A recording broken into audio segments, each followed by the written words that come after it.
আসসালামু আলাইকুম প্রিয় ভিউয়ার্স, আশা করি আপনারা সবাই ভালো আছেন।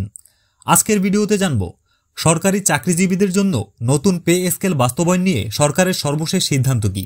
বাংলাদেশে সরকারি চাকরিজীবীদের বেতন কাঠামো নিয়ে আলোচনা চলছে অনেক দিন ধরে। অর্থ উপদেষ্টা ডক্টর সালেউদ্দিন আহমেদ জানিয়েছেন, পে স্কেলের জন্য আলাদা একটি কমিশন ইতিমধ্যেই কাজ করছে। এই কমিশন 3টি রিপোর্ট তৈরি করবে এবং সেগুলো যাচাই বাছাই করে তবেই চূড়ান্ত পে স্কেল ঘোষণা করা হবে। তিনি আরও বলেন, বর্তমান সরকার একটি ফ্রেমওয়ার্ক তৈরি করবে আর সেই ফ্রেমওয়ার্ক অনুযায়ী পরবর্তী সরকার নতুন পে স্কেল বাস্তবায়ন করবে।